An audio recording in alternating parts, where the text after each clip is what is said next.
Welcome to Royalty Real's Real podcast. Real conversations, real people, real life. Yo, what's going on, guys? It's your man Royalty Real here today, and I'm back with another podcast episode today. My guest is the beautiful Lay the Bae. Hey.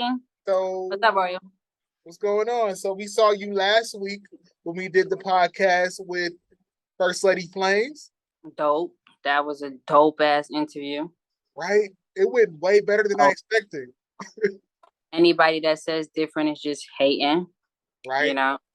And she was awesome. Like, dope. Like, just the fact that she was open. She wasn't, trying to like, oh, I'm not going to answer that. Or, she gave us straightforward answers. And she was just so raw, man. Like, shout outs to her. For real, and no hate in her either when it came to like the Danny Myers part and everything. Like she was real, and that weed story was hilarious.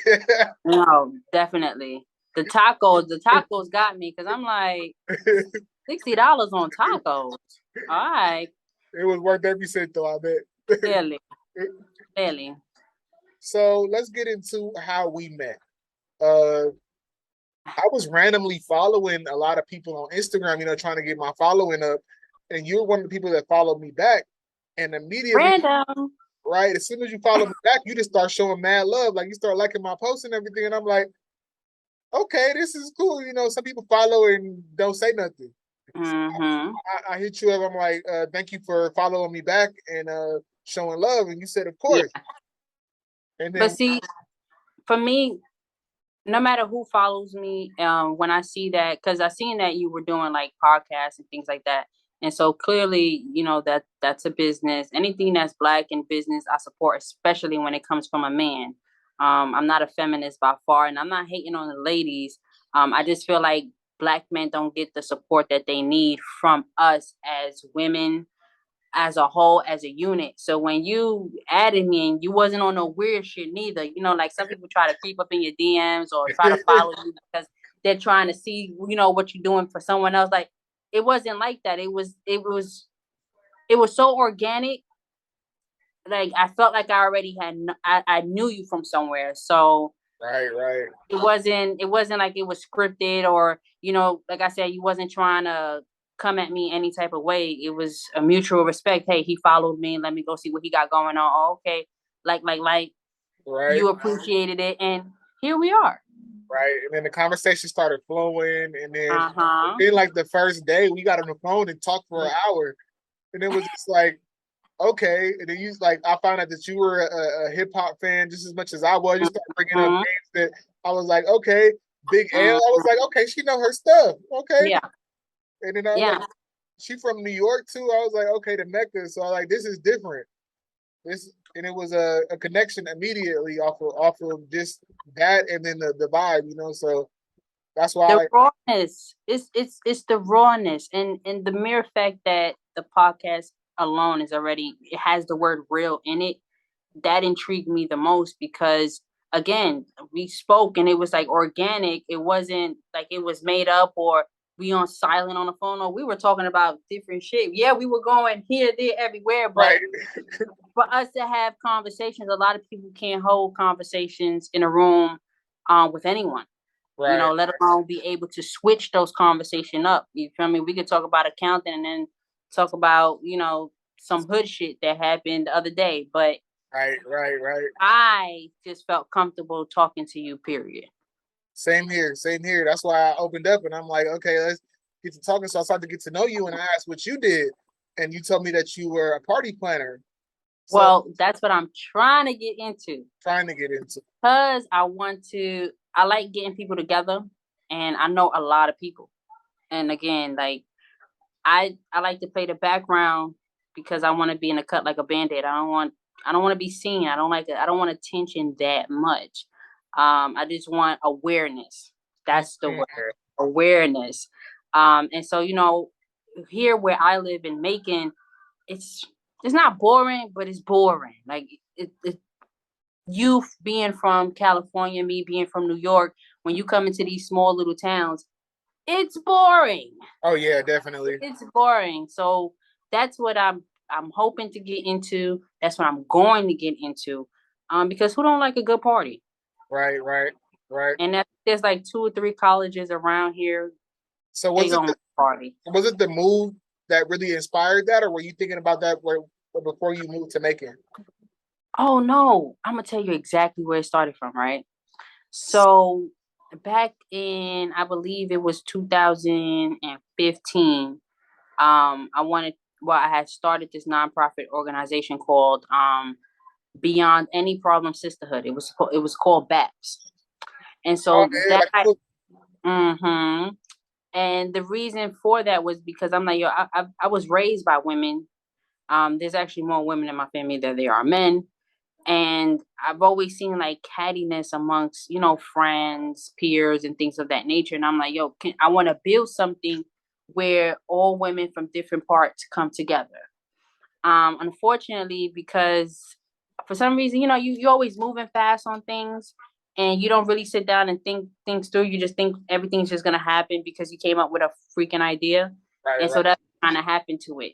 And so that transformed from me when I moved down here. So when I moved down here, that's when I created labels. The reason why I created labels was because everyone is labeled. If someone's talking about you, if someone's saying something about you, they're labeling you as something.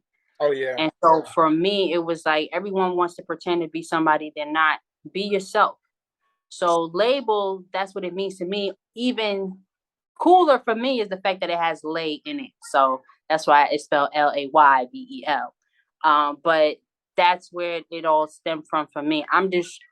I want us as a whole, as a people, to come together, help one another, build one another, learn from one another, because it's like you may have information that I may not know. I may have information that you may not know. And if we sitting here holding on to it because I'm trying to, like crabs in a fucking barrel, like I don't got time for that. You understand? If I have the resources or the time or anything where I can help someone grow, I'm going to do that. Period. And that's where that's why I was liking all your shit. Like, nah, we're going to support each other. I got friends who, do clothing lines. I have friends who got their own businesses. I have friends, in battle rap. You know what I'm saying? So anyway, I don't give a damn what it is, how it is. We need to do it, whatever promotion, whatever it is. Yeah, we're gonna celebrate this shit. Like, enough with the fighting, enough with the RIPs. You know how many RIPs we've seen in the less than a month? Right. PNB Rock, Coolio just died. Right. That one hit me different though, because that was somebody from my childhood. Like we keep losing people. And so when are we gonna come together and say, all right, let's stop giving people their flowers when they're dead. Let's stop, doing that. Do it now while we're alive, motherfuckers. Like, let's do that right now. That's one of the reasons why I love the Drink Champs podcast so much, because they are giving people their flowers while they're here. Look, you've done so much. Like, don't wait until I'm dead to say I was awesome when I was great. Tell me now. Right. I can't hear it when I'm dead. What good is that? You just jumping on the bandwagon at that point. Yep. And another thing for me is you don't even understand that, by you helping someone else, you helping them reach their full potential. Exactly. Because a lot of people don't even know how far they're willing to go, what they're willing to do, based off fear or whatever the reason may be. And you could be that person. And I'm just trying to be that person. Spread love. It's the Brooklyn way, baby. That's so awesome. So that's how you converted into going to the party planning. So I got too many friends in entertainment. Like, everybody I fucking know either rap, sing, model. There's something part of entertainment. So it's only right that I just throw myself in there because it makes sense. Like, You know, if all my friends were doctors, then I'll pick something else. Do you feel like it's a collaborative process then to going into planning your first event? Because your first event is coming up soon, hopefully, right? Yes. So that would be March 25th, 23. That's the date I'm setting out for. That event, I want to bring in, no, I'm going to start off with my launch party. That's going to be the launch party. Following that launch party, I want to do 8 contestants, each of them battling each other, you know, head to head. Last one standing, $1,000 prize, and 2 free studio sessions in New York. And for me, again, it's like I just want to bring that nightlife to that style a little bit, just a little bit, because they're a little bit country out here. You know, you can't change just a little bit. Yeah, we can't change everything, so we got to take baby steps. You feel me? So, but I want to bring that feel out here because they know about battle rap, they know about music and stuff like that. They're not that far behind. I'm just saying, like, just the overall feel of that New York life. So hopefully everything goes accordingly. Right. I believe it's gonna go accordingly. But yeah. So stay tuned. That's real dope. So you talked about growing up in New York. Brooklyn, right? The BK. How was that growing up? Especially like you were 90s baby. So how was that, mid 90s, early 2000s growing up in New York? Honestly, for me, I'm of course this is the real, so we got to keep it a buck, right? Right. I was born in the Bronx. I was raised in the Bronx. Okay. But my mother moved to Brooklyn, to be specific. She moved to Tompkins Projects. That's like the projects in the middle of Marcy Projects. And then you got some of the projects, and then we in the middle, right? And so when she moved there around 95, 96, I was like, yo, where in the hell did you move us to? Because I wasn't used to that. Yeah, the Bronx was rugged, but we lived in apartments. Like, we didn't live in the projects. Like, I didn't know what that was. For the people that don't know, because in California, our projects are different. What is the difference between an apartment complex and a project? All right. So if you live in an apartment, you barely see elevators in New York apartments. You barely see elevators unless you, like, at that time were living somewhere where the rich folks was at, right? The projects, tall ass fucking buildings. I think the shortest project I've ever seen had probably 13 floors or something like that. But most of our projects have 13 or more floors. So those are projects. And then you're going to see them build up like Legos all together. Apartments are not like that. And then, of course, you got your brownstones in your houses. Okay. So I grew up more in apartments and condos and stuff like that. And then when my mother moved us to Brooklyn, I'm like, who pees in the elevator? Why your dog is not on a leash? Why do I hear shooting? Like, who's shooting at 2:00 in the morning? Oh, wow. Where are we? Yeah, like, for me, because you also have to understand that I come from, 2 parents who are immigrants. They migrated from Honduras. My family's from Honduras. So I'm like, what is this? What is going on here? Like, y'all don't know how to act civil. But it wasn't until I believe the 3rd grade where I started to become more comfortable. Because I started to realize, like, yeah, the environment is different, but these kids, these people that I'm around, is no different from you and I. Everybody goes through the same struggles. Everybody goes through the same thing at different times, but most likely we not all been through the same motherfucking shit at some point in life. For real. And for me, was a soft spot where I really, really, really became interested in what was going on in the streets and what was going on around me. There was a kid I went to school with, rest in peace, his name is Sean, and he disclosed something to me about his mom. And when he told me, I was like, wow, like, now I understand your behavior. I understand why you act like this. I understand why this is that. And so I became a lot more empathetic to people's situations around me, as opposed to feeling like that snotty, snooty, like, like, ugh, y'all disgust me. Like, what's wrong with you?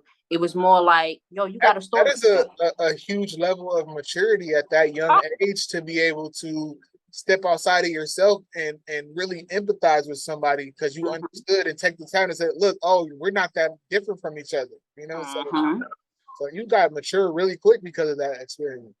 Oh, absolutely. And also you have to remember, I come from a Spanish speaking home where I was told, oh, don't be around those morenos, or don't do this, or I'm not raising you to be like the morenos. And I'm like, well, if morenos is black and I'm black, like, I'm confused here.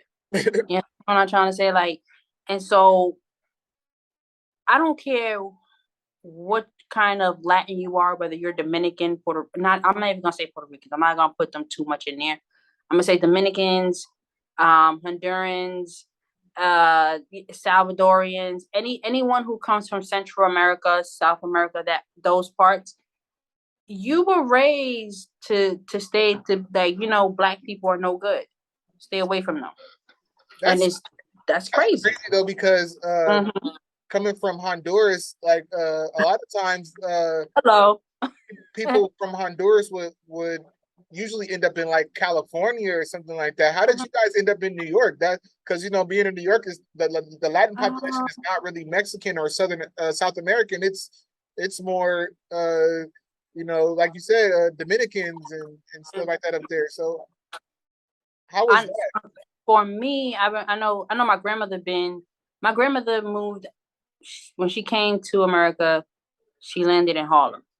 Oh wow. And this was like back in the 70s. Oh. Yeah, because my mother was born 72. Sorry, Mom, I'm giving out your age.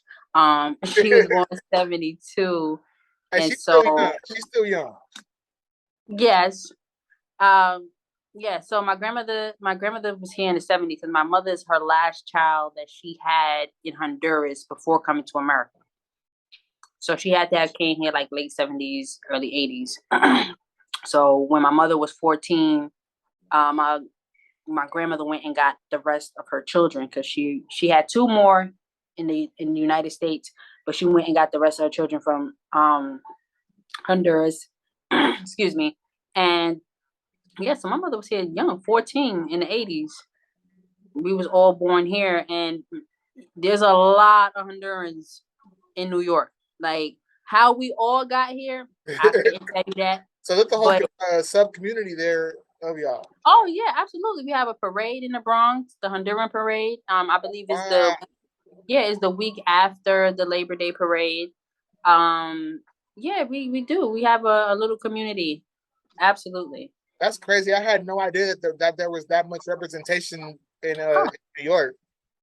Mm-hmm. Oh yeah.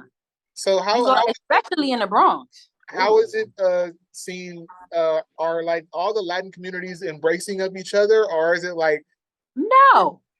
Or is it a struggle between y'all two? Like, I remember, like, you couldn't, like, if you call a Dominican Puerto Rican, they would get offended. If you call the Puerto Rican a Dominican, they'll get offended. And for me, what it was more so of, oh, I didn't know you spoke Spanish. Because when you think of a Spanish speaking person, you automatically see white. Right. You don't see black. You know how many times people like, you speak Spanish? Oh my God, you don't look like you speak. What the fuck does somebody who speaks Spanish look like? Right. You understand? You know what's so funny? I was just watching the Rush Hour 3. And remember in Rush Hour 3 when he was smacking the Asian guy because he was speaking French? But there's people who migrated to different areas of the world and they speak a certain language. You're gonna see black people that speak Japanese and other languages. So exactly. For me, growing up, it was like, all right, I know I'm Hispanic, I know I'm Latin, but why does everybody else seem to have a problem with that? Or why do we, as far as getting along with each other. I never seen animosity between like Latin people. Like the only ones I've seen is always Puerto Ricans and Dominicans. Like that was it. But for Hondurans, we always, swerved in the middle because we can, embrace our Black culture here and also embrace our Latin culture there. So it was always a beautiful thing for me. In California, it's like I said, it's a lot more Mexicans and yeah. And then I had a few friends that were Puerto Rican as well, and they would have a lot of beef with the people from that were Mexicans. And I'm like, at first it was confusing to me. And they told me at first it was like, oh, it's a dialect thing, like because I didn't understand Spanish that well. My father speaks fluent Spanish; he learned it in the military, right? But I didn't understand. It was like, no, they speak differently. It's just like they said it's like they compared it to a Southern accent and a West Coast accent. I'm like, oh, like it's a difference in speaking Spanish, and then these words mean totally different things. Like, what was the word? Cabron. That was a term of endearment for Mexicans. Yes. And for a Puerto Rican, that's an insult. That's an insult. Yeah. Because you basically, it's like cabron is like saying like, hey, stupid. I guess a cabron, but in Mexicans, endearment. Right. Everybody else is not. No, we're not thinking like that. No, don't call me no cabron, because you could say also cabrona for a female. No, bitch. No, we're not about to do that. Yeah, I saw the culture shock between them two, and I was confused at first, but then I realized I feel like people need to unite and embrace our differences instead of seeing what you're different than me and we're the real Spanish speakers. Like, oh well, But one thing I will tell you this: we know how to come together in a heartbeat. And I say that because, while working at the sheriff office here in Georgia, I've watched different the sense of, Latin come together, Mexicans and Panamanians, different all types come together. Hey, this person doesn't have any food, they'll make sure that person eats and stuff like that. So we come together. We know how to put the bullshit aside for the greater good. But we still, we still go through the bullshit. But that's the one thing I can say, that we know how to come together. Absolutely. I see family is really important in the Latin culture as a whole. Like, it's really a community type thing, and a lot of times people say, well, all the families living in the same house or whatever is generations. Village. It's like, okay, well, that's how they raise each other. Like, you are close with your family. It's close knit. I'm gonna ask you this. I'm gonna say this, right? Have you ever seen a broke Mexican? Not really. No. Okay. And you know why? Because they support each other. They're willing to go ahead and sleep 9, 8, 10 people in the house. Hey, listen, we're gonna make sure you're good. Then you're gonna venture off and do your thing. We're gonna make sure you're good. Investment. They invest in each other. And for us Hondurans too, we do that too, to a certain extent. But as a whole, like a Latin community whole, yeah, we gonna make sure this person that, how many people lived in my mother's house? How many times I had to get off my bed so somebody else can sleep? You understand? Just off the strength of her, hey, listen, I'm in position now to help this person. So that way when this person's in position, they can help this person. I mean, like, come on now, man. Like, that's family is important, because at some point, number one, you're gonna need them. Exactly. And two, they're the only people that you can really trust. No matter what you go through with your family, like, you can really, like, even if you don't have 100% trust in them, you can trust them for something. Right. So for us, family's always big. I've very family orientated. I've seen my family picnics, reunions, birthdays, holidays. Yeah, we wasn't playing that, especially on my father's side. Like, my grandmother is she's the monarch of the family, so everybody would gather around her house. So when she retired in 2009 to go live in Honduras, we still do that. We just do that in Honduras now. Oh, you've been to Honduras? Oh yeah. So I was like, "Ooh, I had a passport before I could talk." So, Yeah, we was so how was always that doing like when you were younger, going from New York to Honduras? What's life like in Honduras? Oh, it's beautiful. If we had the economics, if we had American economics in Honduras, oh, nobody will leave. But $1 here, I believe, is $20, $21 over there. So just do Oh, the math. So so the you live in good. dollar You know, over there. right. For me, I've always been, sheltered and protected and grew up in houses and stuff like that. So I never seen my family really struggle. Even though I've seen other people, I didn't see my family struggle. They never let me feel that. But I always had to work hard. I always knew I had to work hard to get whatever I wanted in life. That was always big. Don't think that, you're getting all this, gifts and things and all that, and it's just coming easy. No, we got to work for this. But living in Honduras, you wake, your diet is different. Your skin is glowing. Your everything is different because you're damn near on the beach. You're in paradise. Oh, really? That sounds beautiful. I wish they would show more Like, of that in Central and Southern America. How they beautiful don't. it is. Why would they want people to go to paradise? For what? Why? If I'm, we're supposedly the oppressed people, right? And so, I'm not even gonna say supposedly. We are oppressed. Why would I show you this? It's the same reason why they show us like the babies in Africa with mosquitoes around them. When we all know that Africa is one of the richest continents on earth. It's not like that in So some places. Like that'd be like showing somebody America and showing them Skid Row and that's it. Like this is America right here. rest in peace, the great Left Eye. Why you think Left Eye went to Honduras? It's paradise. It's beautiful. You wake up just feeling energized for no reason. The people are great. They're gonna do nothing but cater to you.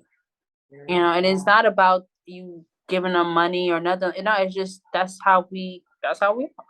Latin people in general are just giving people. You ever been to a Spanish home where everyone just Yeah. caters everything to you? The mothers just making sure everybody's okay. You know. My best friend that passed away this year was Mexican, and his family just automatically embraced Uh-huh. me from the get go. Like the first time I came over his mom's house, I was a little nervous. I'm like, okay, what do I do? Uh-huh. It was just like she was handing me food before I even Dude, sit down. She was just like, here you go, here's some food. You want some more? Oh, are you good? You okay? Want something to drink? I felt like I was family automatically. but that's the feeling we want you to feel. Just recently, when I went to New York with my child's father, he doesn't eat food that is not traditional to him. So his collard greens, his yams, like he don't eat outside of that. So when we went to my aunt's house, she made a soup. It's called machuca. It's coconut soup. It's seafood in it.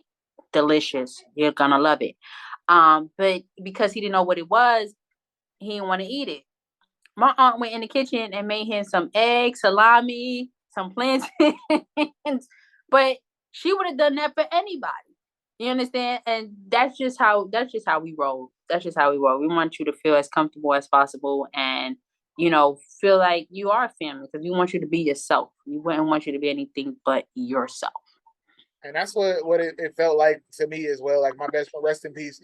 Uh, it was family from the get go, and I still family. Like his cousin is my cousin. Like we from Mm-hmm. the get go. Like I was surprised at how quickly she embraced me, and every time she sees me, she runs up and Terrell gives me a big hug, and it's family. So, Yeah, I, cousins I got. so Got a lot of cousins. so you said your grandmother moved to New York, and did she marry someone that was Honduran, or did she marry? Yeah.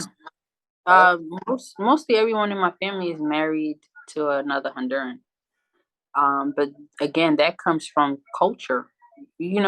Remember back in the days when, you used to marry your high school sweetheart, but you used to marry your high school sweetheart because there was a time where the families knew each other. When you get married, you're not only marrying that person, you're marrying that person's culture, you're marrying that person's family, you're marrying into a family. So back then we had a mindset, oh, okay, well, this is the person I'm going to marry because this is the person that clearly I know the most. We grew up together, we did everything together. It just makes sense. Nowadays, due to dating apps and things like that, we not ventured off and dating and stuff like that. But as far as hold on, because I definitely lost my train of thought. No, it's all good. It's all good. What we were talking about? How I said your grandmother married. Oh yeah, okay, yeah. So most like my mother and my stepfather are Honduran.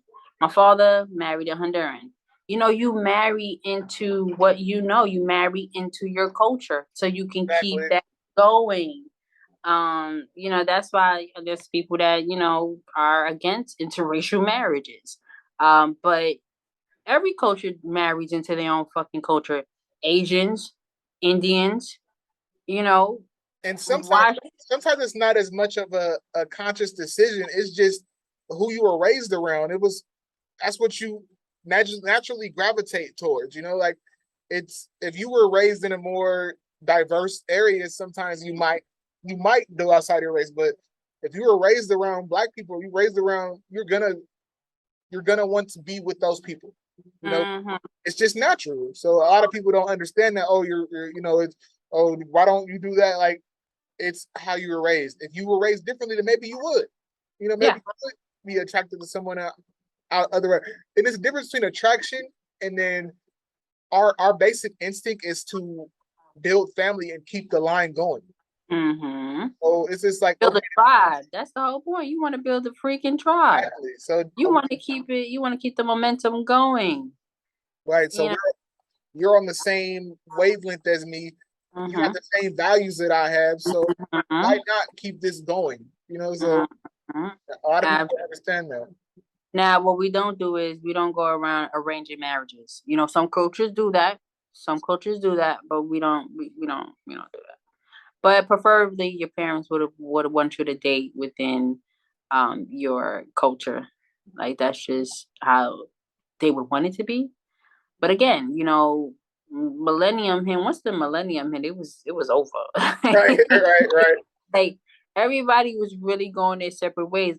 Let me ask you a question. I know that we're close in age, so back then, you know how many parties you probably went to and events and family. Do you see that now? Do you see like your family coming together? The people that go to these kids' parties are friends of friends, or a little bit of family, and then you got a little bit of your family friends. But it's not that feel of a family anymore. Like you don't get that Sweet 16 vibe anymore. Like my quinceañera and my uncles and my aunts is coming from way yonder to come. You know what I'm saying? Like you don't. Right. We definitely. I think that a lot of that stuff was lost in this generation, which it needs to get back. I mean, it's cool to have close knit friends too, a friend group, but that family thing is something that's lost, and a lot of times it's because of these broken families, which is another subject, and the government coming in and dividing people, and Oh, we all know how that story goes. Listen, this is why I say we have something magical here. You know why? Because we're gonna be able to talk about so many different things that people really don't want to talk about. You understand? Yeah, you might see it here and there, but we're gonna get to the nitty gritty here because something ain't right. Right. Like it's something is not right here. Okay, we're going on a Blues Clues mission on this shit right now because again, look how we just started off from how we just met to us discussing culture and family. Like, that's why I knew I had to get you on here because I was like that conversation just flowed and it was natural, and it can go to so many different places naturally. So this is why I knew I had to get you on here. The next thing I kind of wanted to get into is I know hip hop is really big in New York. So how was that for you? Like, were you just introduced? Was it like hit upside the head with it growing up, or was it like? Oh, let me tell you something. So again, I grew up with Spanish speaking parents. My father's side of the family, though, were a little bit more advanced. And the reason why I say advanced is because they learned the language. They went to school out here. And they assimilated very quickly. A lot more advanced than when I would be with my mom and her family.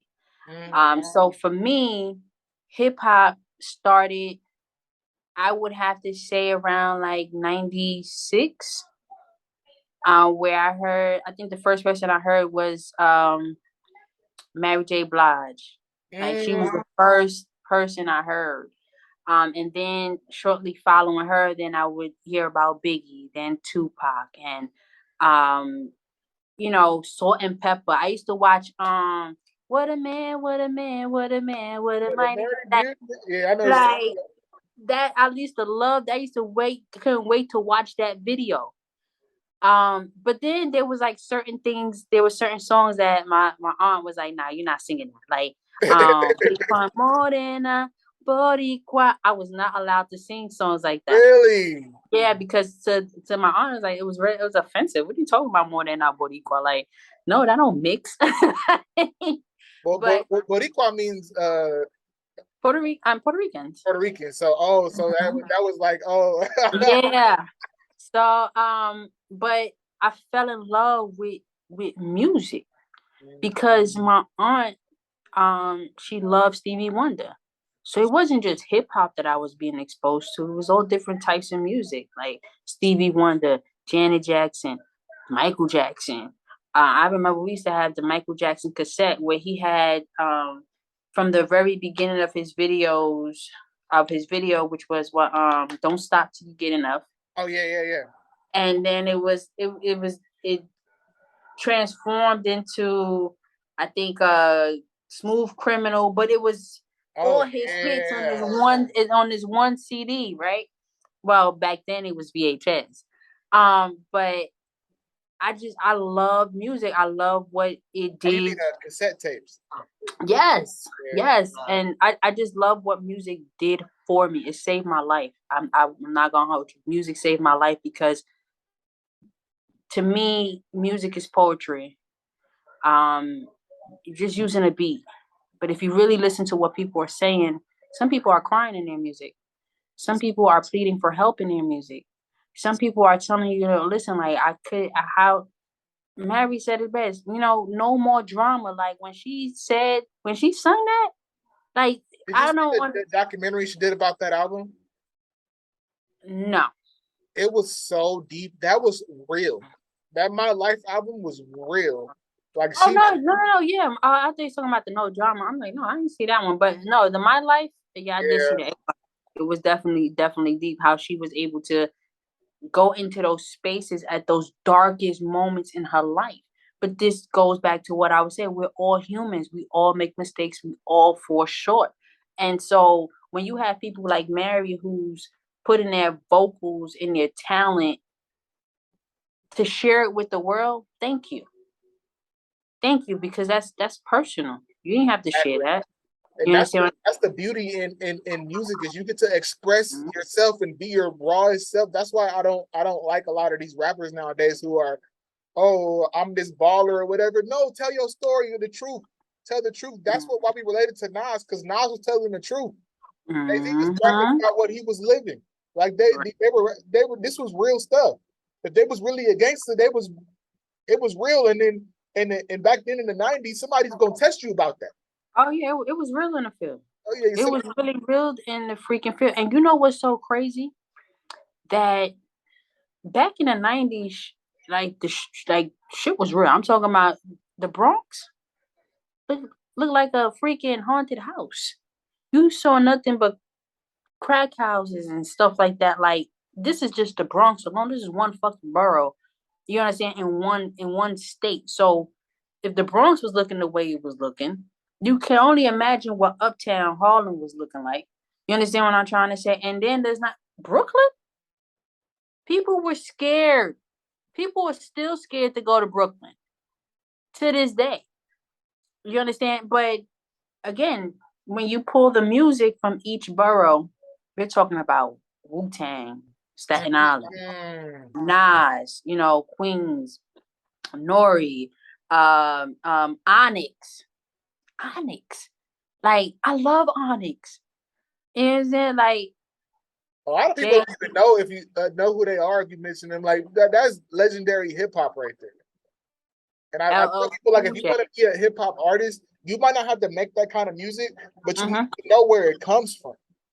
You need to study these people. Like they created a formula to teach you how to rap. Like this is consecutive generational things. Like this from KRS-One to Eric B and Rakim to like this, we'll get into that more probably another time. But this is like, and it was beautiful. So another thing I want to ask about New York is the boroughs. So I've never understood that because California, especially LA, is a lot more black oriented. You from whatever street. This is your street, and then the next street over could be something totally different. Yeah. How is it with the life inside of the boroughs? Okay, so we're broken up into sections, right? The Bronx, that's the headliner, the Bronx, and then comes down different parts of the Bronx. You got Castle Hill, you got the Concourse, you have Webster. It's broken into sections. Brooklyn, same way. Bed-Stuy, Brownsville, Canarsie, Coney Island, into sections. And that goes for every other borough too. Queens, Staten Island, and Manhattan. If you ask a lot of people from Harlem and you say where you from, they're gonna say Harlem. But Harlem is a little speck like this planted in the middle of Manhattan. So Harlem starts from 90 something street and it ends at 155th Street. So, but it has its avenues. So, and yeah, the question I have is, are these actual cities? Like, so if you live in Brooklyn, are you mailed into Brooklyn? Or are you just mailed into New York? And this is just a subsection of New York. New York is the state. Brooklyn is the city. So the boroughs are the city. And of course, New York is the state within itself. You have New York City, which is the whole 5 boroughs all together.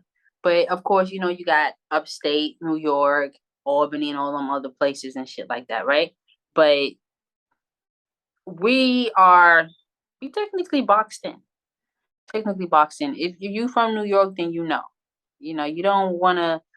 People from upstate. You're not from New York. You from upstate. we don't claim them people up there.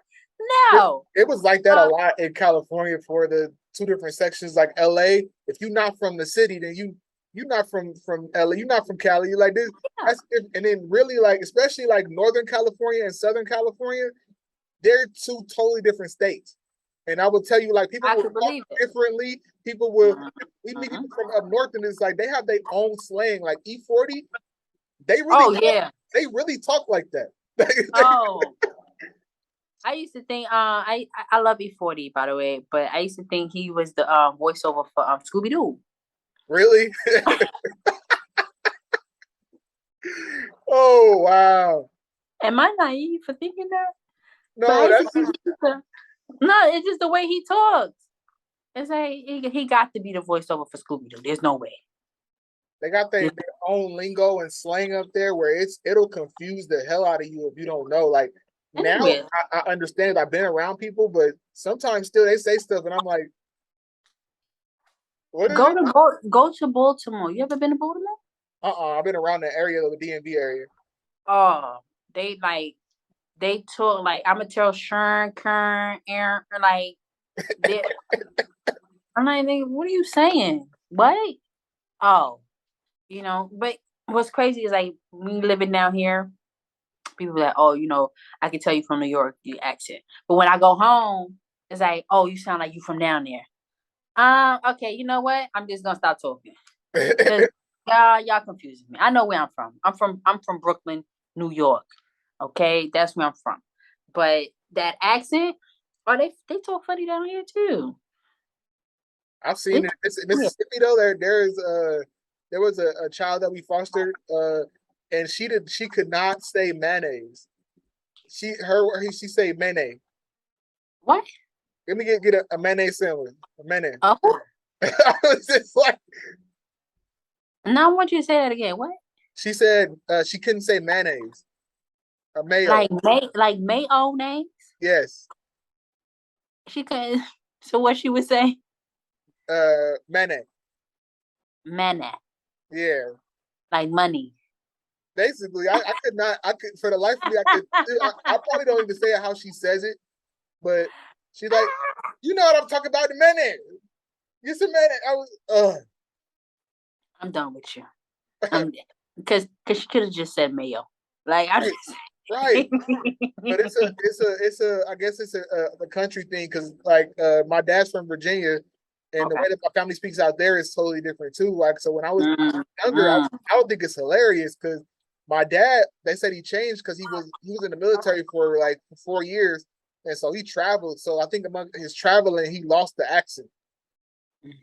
And then he was in California so long when I was growing up, so he kind of started talking like them, and then so like us, and it was like so I never heard my dad with an accent, but I swear I told him I wanted to hear it, like I wanted to hear it. It'd be funny. He's getting back now that way because he's in Virginia. He's starting to get back that way.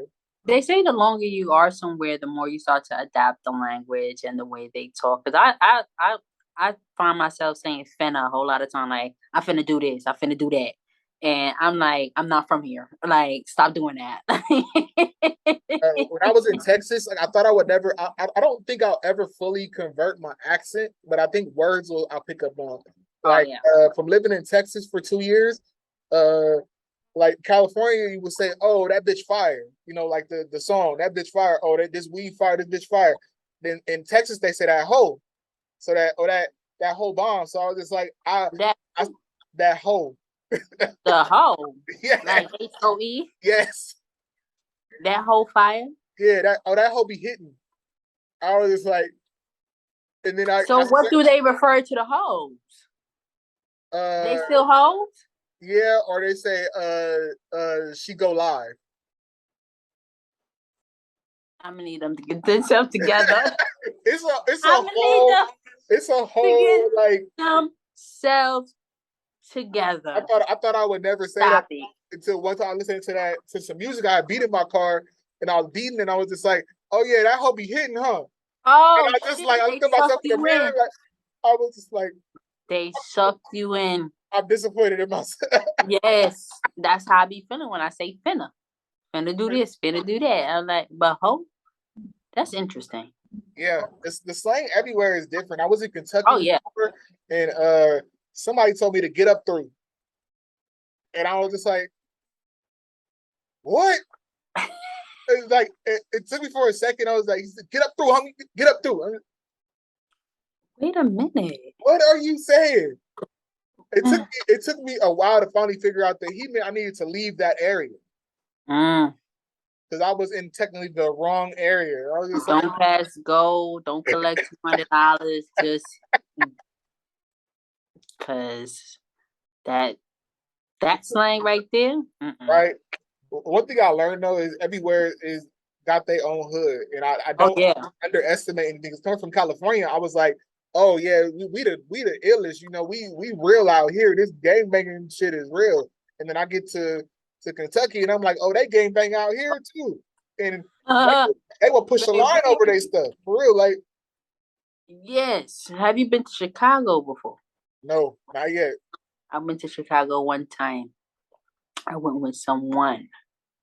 I would never go to Chicago by myself. Really? All I'm gonna say. Because them niggas is out there banging. And I respect it. I have respect for the streets. You know why? Because the streets will swallow you up, spit you up, and throw you out. Correct. And so you gotta have respect for a beast like that. The same way I have respect for money. It's the root of all evil. You gotta respect that dollar. Right. Respect the hustle. But definitely right. There is a hood every fucking where. And just when you think that you're the big bad wolf, all right, motherfucker. Well, guess what? There's a lot of big bad wolves out here. Exactly. So what are you wanting to do to prove that you're the biggest, baddest wolf? Like, come on, that's how people die. I tell people all the time, if you come into California too, know somebody. And that's what these rappers too, they gotta know that, oh, I'm not checking in with nobody. It's not necessarily checking in, it's letting communicate on people where you are. People know the terrain. Like people he should have known that LA rappers wouldn't go to that Roscoe's Chicken and Waffle. We don't go there. That's not the area you go to. You don't want to. I don't care how much money you got. I'm not going there. But sometimes I feel like as humans, we have to prove a point. And even if we do it subconsciously, we always feel like we got to prove a point. You know what I'm saying? Even us right here, right now, we got to prove a point. We got to prove that we're the best, which we are, you know, but you have to prove that point. And I think that when you see, you know, rappers, you know, cool, you got up out of a situation. Ain't nobody mad at you, homie. Exactly. You want to help your community. Ain't nobody mad at you, homie. But once you reach a certain level of success, there's a way you need to move. And I don't feel like proving a point is the way you need to move. Exactly. You know, you ain't got nothing to prove at that point. You ain't got nothing to prove. Prove that you're the best lyricist at that point. Right. Be the best rapper at that point. Talent speak for itself. Exactly. Because now you're in a position to put other people in position, but guess what? Now you're gone. So all those other people that you could have put in position, you can't put in position anymore because you're gone. Exactly. And I'm not gonna sit here and say, oh, it was his fault and he should have known better. No, I'm not saying that. I'm not going to say that. But what I am gonna say is when you caught slipping, then you caught slipping. Like that's just facts. And we're not gonna sit here and act like he was the poster boy and shit, or he was in he was a church boy, choir boy. No, he talked about the street life. So that's why I don't be understanding with some of these rappers and people in general. You can't talk about it and not be about it. And you can't sit here and talk about certain things and then put yourself in that same predicament. That's like giving advice and not following your own advice. Exactly. That's ass backwards. But, you said, it's all about moving different once you get in a different financial situation. That's why people move to the different areas because you don't want to be associated with that kind of thing anymore because you know it's real in the hood. Like things could happen just like that. So why jeopardize the position that you could put your family in and your friends in just because you want to be hard today? But see, that's the thing, right? Is before you were famous, these niggas was hungry because you was hungry with them. Now you famous, you ain't hungry anymore, but these niggas is still hungry. Exactly. And so what makes you think that they're going to be so loyal to you? You understand what I'm trying to say? It's like, keep your circle small, walk in a certain way. And I'm not saying you need to be pussy or that you need to sit out here and, not defend yourself. Because if it's in you, it's in you. You understand what I'm trying to say? You ain't got to be scared to get your ass whipped. That's number one. That part right there. Okay, and two, understand that there is somebody that can definitely beat your ass. What Pop said? He said, "You win some, you lose some, but you live fight another day," and that's just how it goes. And I say that's why I say like I don't be understanding these rappers' mindset, because it's like, bro, it's not that serious, man. Like, get your money and go. Exactly. Bro, if I was them, I pull up to a show I'm doing my show, and I'm leaving. I'm not coming, especially if it's in the neighborhoods that I know that this is. Oh, I heard about Compton. Let me see what it's about. No, you don't want to see what Compton is about. Why would you want to be a tourist of Compton? Exactly. You don't want to see what it's about. If you're not heard so much shit about it, what you trying to like? What you trying to write a book? Exactly. You understand? You want experience? Oh, you want the life experience, and you might not make it. You understand? Like you gonna go in there, but you may not come out the way you went in. Exactly. You might not make it out. You gotta definitely. You want to pay. You want to play Russian roulette? By all means. I'm gonna catch you on the flip side. Exactly. Because I'm gonna live. I'm gonna survive. Some people used to say, "Oh, you scared? Are you being a punk go in these areas?" No, I'm being smart. Yes, I'm a punk bitch. Listen, I'm pussy till you put your hands on me. Exactly. That's how I am. Now, there's a difference between the thing coming to me, but I'm not gonna go looking for the shit. No. For what? For what? What? I ain't gotta prove no point. Leave it alone. That's the same thing I tell people who wanna, like ghost hunters and shit like that. Leave it alone. If it ain't bothering you, exactly. what you looking for? You know what I'm saying? Again, you got a point to prove. So your life is worth a point to prove. Oh, where's the logic in that? Right. So let's go on to where in the conversation where we started talking, our first conversation on the phone, and I told you that I was looking for a co-host. And you were telling me that you always wanted to be on a podcast and you had so many ideas, and we just started spitballing. Yeah. And within 30 minutes, 40 minutes, we had came up with like 27 podcast ideas. Facts. And it was just like the creative energy was just it's booming, baby. We like this. You know how artists be in the studio just coming up with shit? That was us. Right. So I would like to officially announce that Lay the Bae is the new co-host of the R.E.A.L podcast. Oh, get ready. I wish I had the little horns. Don DeMarco. Right. some freaking bah. For real, yeah. It's about to go down. All right. So what can they expect from you and your perspective coming on the podcast? Number one, I'm a woman. We very opinionated. But overall seriousness, I'm a very transparent, open-minded, empathetic person, very compassionate. I listen to understand, not to respond. And I've learned how to listen more and speak less. And, just saying all of that in between, very intellectual. I read.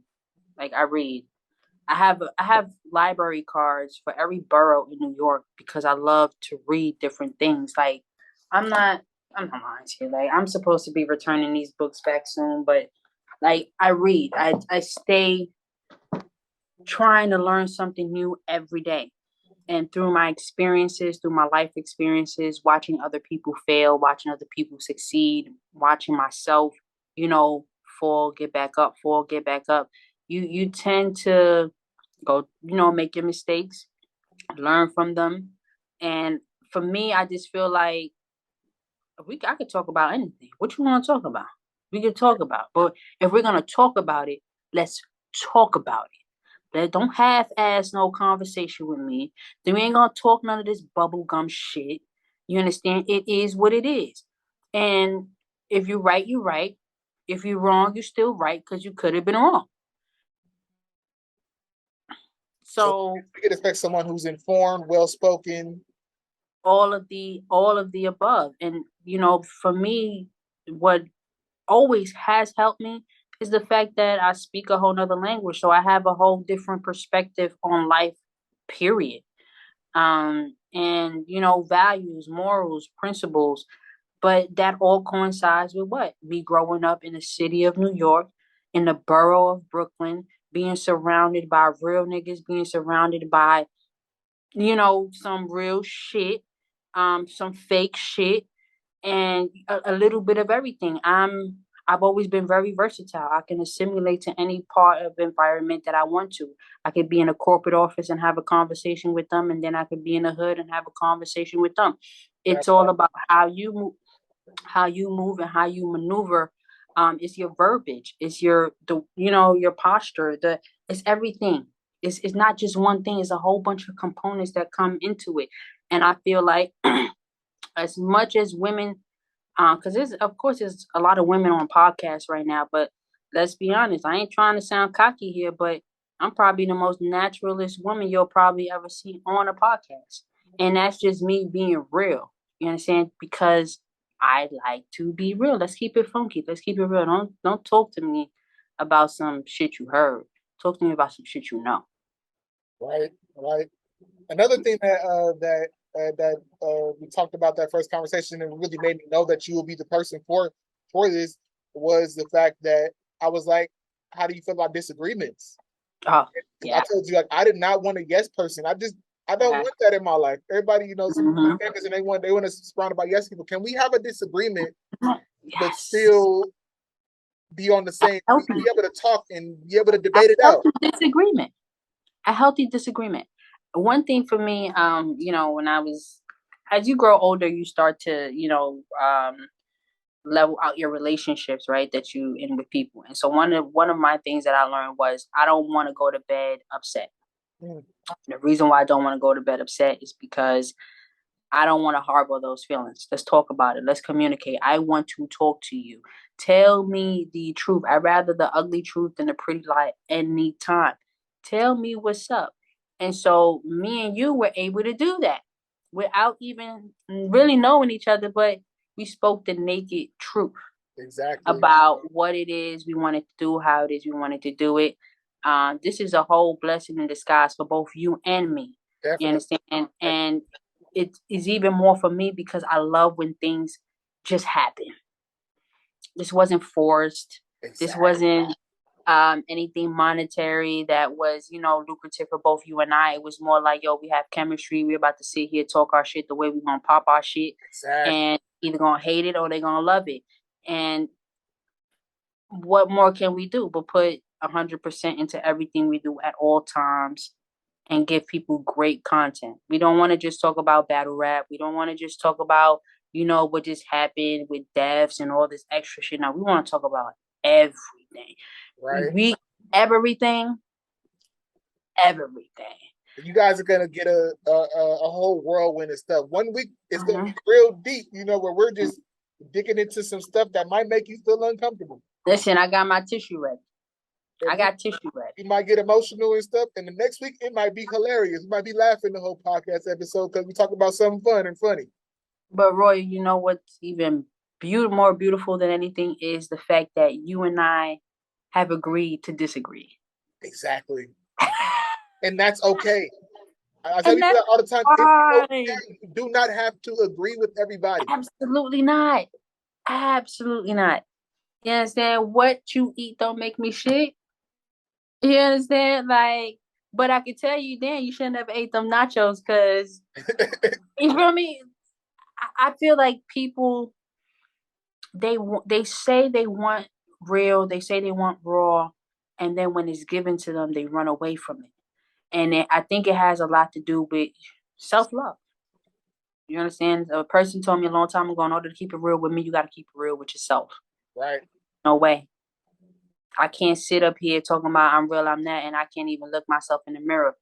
The best thing to do to check yourself is be by yourself. You know why people don't want to be by themselves? Because then they got to face the fucking truth.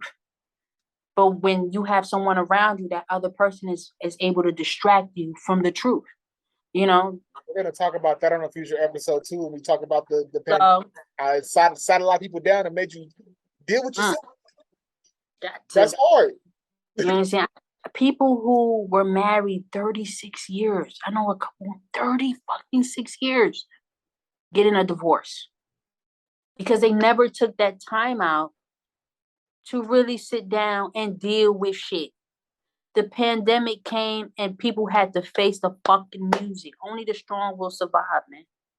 Right. Only the strong will survive. And we still going through this shit right now. Yeah, it's not as many cases, but listen, only the strongest gonna survive. 2023, we're gonna see who's who.